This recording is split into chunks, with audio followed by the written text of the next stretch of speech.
To all the kids out there living through this painful time, who look at, I'm the last year of the boomer, 64, and we had a wonderful youth, just like you see in pictures and stuff. Yes, we had personal problems, we had pain, but the society was a wonderful, wonderful, fun place to live for the most part for most of us, and it wasn't painful like it is right now for you guys, and that's so unfair. And but here's the hope. Here's the thing, is that change, as painful as it can be, and we are going through some serious, serious changes.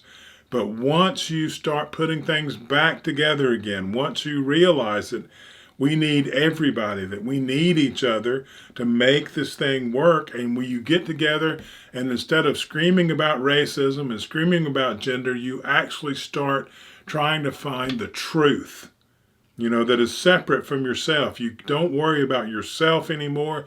You worry about what will really work, what is closest to reality. And you start realizing that there is a reality beyond us. You start believing in objective truth again, and then you start trying to move all of your ideas towards that.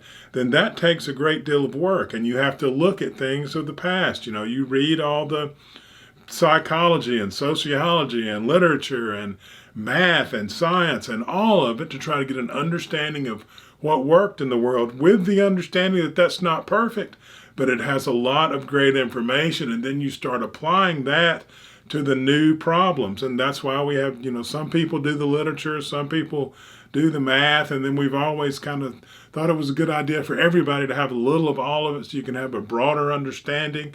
But you realize that this kind of change doesn't come from screaming and yelling and dyeing your hair a funny color, that it comes from serious hard work and learning about things in the past, respecting the past, and respecting the change into the future. And once it starts happening, once we decide to come together and, okay, we're going to work on these problems instead of just screaming about them, and we're going to invite people in and try to make it a peaceful atmosphere, because that's most important, where things can really happen, it will feel so good. It will feel fantastic.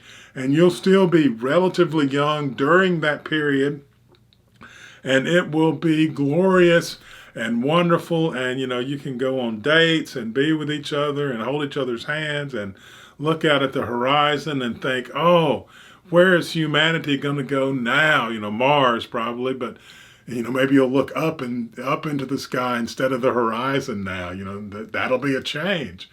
But it'll be beautiful and glorious once we move past this. And let's start moving past it now. Let's start reaching out. Let's start realizing that these problems are going to take serious understanding and a lot of hard work. And let's put down the emotions and the screaming and the hatred and the anger, and start realizing that everybody matters, and everybody, even the people that are on the opposite side of your agenda, those are the people that you have to reach out to first, because that is what's going to calm everything down. And it doesn't mean you have to agree with them.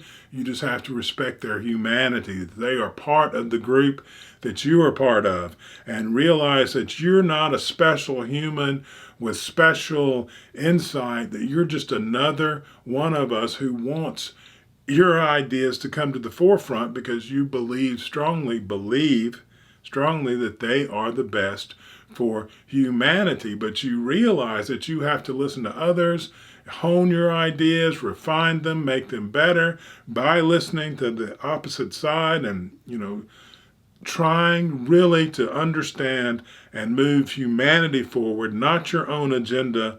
You focus on things outside of yourself, which is the whole, right? We can do this.